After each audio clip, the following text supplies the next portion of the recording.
Buenos días, profesor y compañeros. El día de hoy les vamos a presentar sobre la Guerra Fría.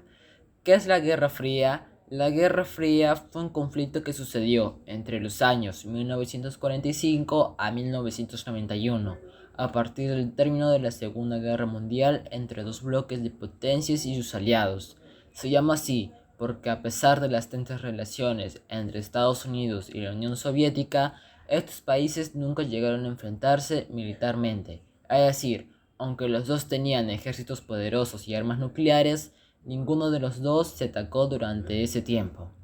Algunas de las causas de la Guerra Fría fueron: la Unión Soviética quería difundir el comunismo en todo el mundo, lo que alarmó a los estadounidenses. Otro también fue la posesión de armas atómicas por parte de los estadounidenses, preocupó a la Unión Soviética. Ambos países temían el ataque de otro.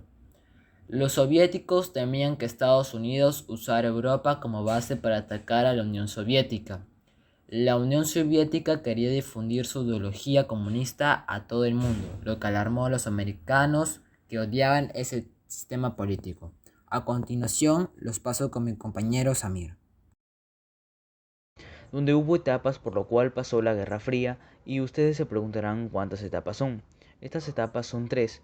La primera etapa fue de 1947 a 1953. En esta etapa tuvo lugar un nuevo reparto del mundo tras el dejado vacío por la caída de los imperios coloniales europeos, que se caracterizaban por la ampliación de la política de bloques a la mayor parte del mundo. En la segunda etapa fue de 1953 a 1977, donde fue un periodo de coexistencia pacífica en el que se inició el diálogo y distensión entre ambas superpotencias, lo cual no evitó que se presentaran conflictos como la crisis de los misiles de Cuba en 1962 y la intervención estadounidense en Vietnam en 1964 y 1975. La tercera etapa fue de 1977 a 1989. Fue llamada también periodo de rebote de la Guerra Fría. Esta se caracterizó por el incremento de la presencia e influencia del bloque comunista en el tercer mundo debido al triunfo de revoluciones socialistas en Centroamérica y África.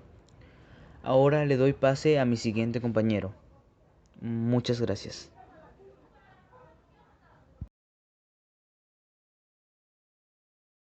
Ideologías de la Guerra Fría.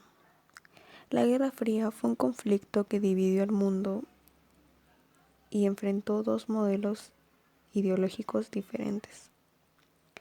Las diferencias que había entre Estados Unidos y Unión Soviética parecían irreconocibles e hicieron temer un enfrentamiento de proporciones inimaginables.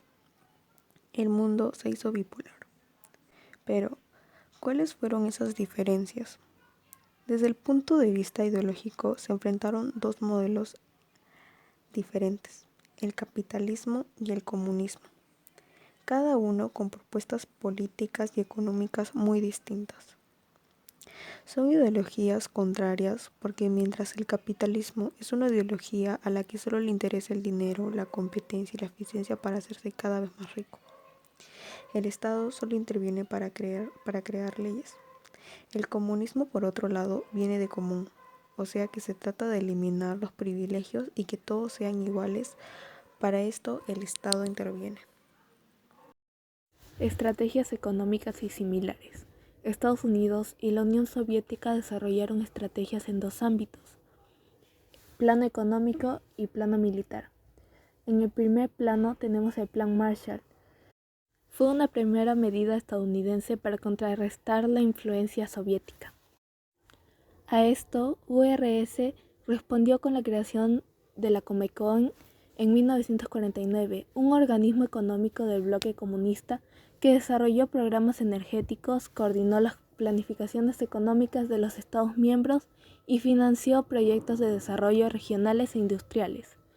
En 1962, Mongolia y Vietnam se adhirieron a la Comecon y en 1973 se adhiere Cuba.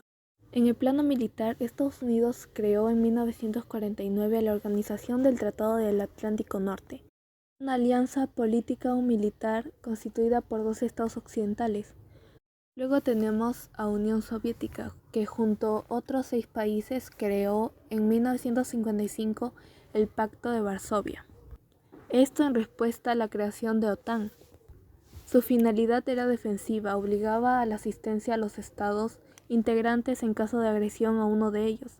En 1956, la República Democrática Alemana también se adhirió al pacto. La carrera armamentista. La carrera armamentista consistió en que las dos potencias, tanto Estados Unidos como la Unión Soviética, desarrollaran el mejor armamento posible, así como la expansión de sus sistemas de producción capitalista y comunista. Las superpotencias debían invertir gran parte de su presupuesto en la producción de armas, muchas de ellas con tecnología nuclear. Acá 5 armas que se destacaron en esta época. Número 1. El FN-FAL. A esta arma se le apodaba el brazo derecho del mundo libre. Se la creó con el fin de reemplazar las armas de la Segunda Guerra Mundial. Esta apareció en muchos conflictos, pero actualmente es obsoleta. Número 2. El AK-47 es un rifle de asalto soviético. Durante la guerra, los estadounidenses aprovecharon estas para confundir al bando contrario. Número 3. El F-4 Phantom era una nave especializada en combate aéreo. Además de ser muy veloz, alcanzando una velocidad de Mach 2,23, podía almacenar hasta 8 toneladas de armamento. Número 4. El Chieftain. Era el tanque más grande y fuertemente armado de la época. Este tanque dio ventaja en tierra. Número 5. El USS George Washington. Es el primer submarino nuclear estratégico creado y tenía una potencia destructiva 40 veces más que la bomba Little Boy que cayó en Hiroshima. Muchas gracias.